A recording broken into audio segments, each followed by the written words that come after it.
And Polter here with Pocket Jack Comics, and today I'm talking about Star Wars. Woo! All right, I'm going to talk about two issues here. One is Star Wars TIE Fighter. I really enjoyed, so I'm going to talk about this one second. First, I want to talk about Age of Rebellion Special. All right, so there are some spoilers in here, so I want you to, if you're not, go out and read this if you're concerned about spoilerage, because it's pretty important, some of the stuff that happens. So it is a collection of short stories, essentially, and we start with the bounty hunter IG-88. He's one of those characters in Star Wars that, needs a backstory. He was a robot. He was a bounty hunter. What I liked about it is that there's a scene where the people he's hunting down get the drop on him, and they shoot him, and they blow him to pieces. Because that was unexpected. Like, it's just not often you see the main character in Star Wars actually get destroyed with blasters. Like, they always somehow defeat the blaster fire, or the blaster fire totally misses. So they do that. Oh, wow. Blasters actually work. Except, well, his head stays alive. And the head does some clever stuff, but then later on, in like a moment of distraction, the head reunites with the body. I'm like, well, shouldn't the body have been blasted apart? Like, they show it falling to pieces, so thought that was a little weird. But other than that, enjoyable. I like that one. Then we go to the second story, which is about Yoda. He is hanging out on Dagobah, and rocks fall on him, and he is trapped under rocks. And, so here we go. I don't want to get, here's where the spoilers come in. Yoda might die. No, actually, Yoda can't die because, he's a canon character, and we know his death is in Return of the Jedi. But, how does he get out from under the pile of rocks? It's not like he could just use his mind to... Okay. The entire story is pointless. Yoda goes for a walk, and that's the story. Yoda goes for a walk. There were rocks. All right. Okay, fine. And then we got the third one, which is about rebel pilots who need some R&R, so they go out to a vacation planet. And it's trying to be kind of comic. Wasn't very good, so Star Wars comedy about bartenders who look like a cross between a Hutt and a Sarlacc, or neither funny nor fun. So, don't buy that one.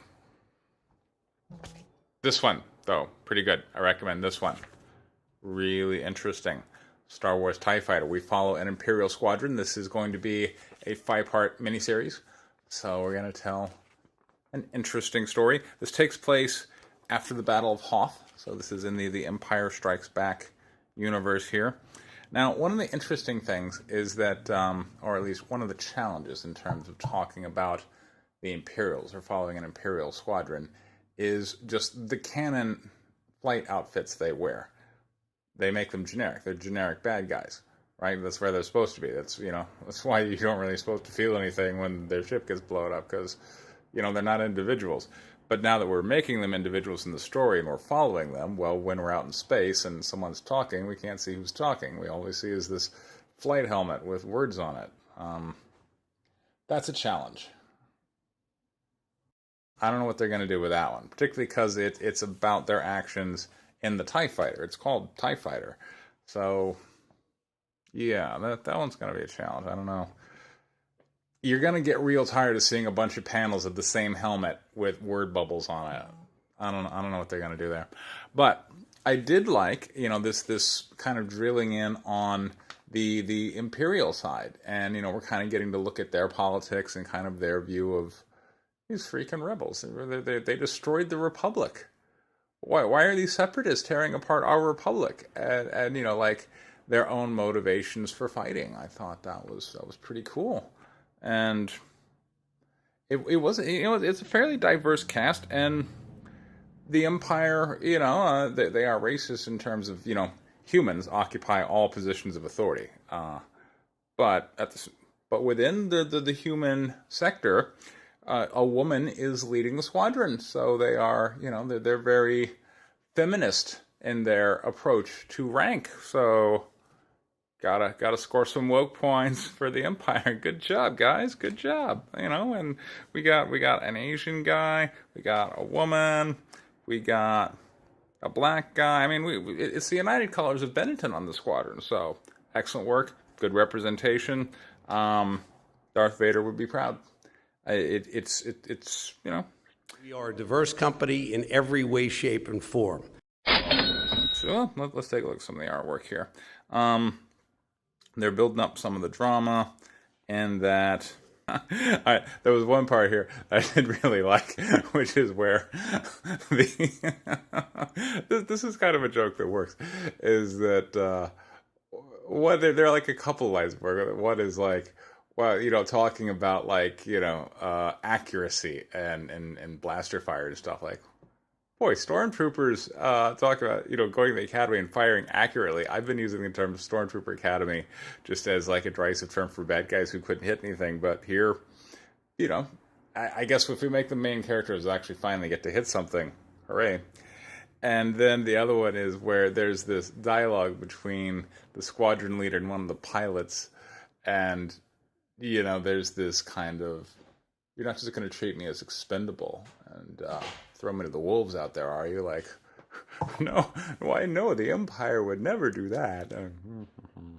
So I thought that was a pretty good line. I found it really enjoyable. I recommend you pick this one up. I want to see where it goes. So, other than that, thank you for joining me. I have a Kickstarter coming up for my comic book, White Lily issue number 3. There's a link for that down in the description. It launches on May the 9th on Kickstarter. Thank you very much for your time. Take care.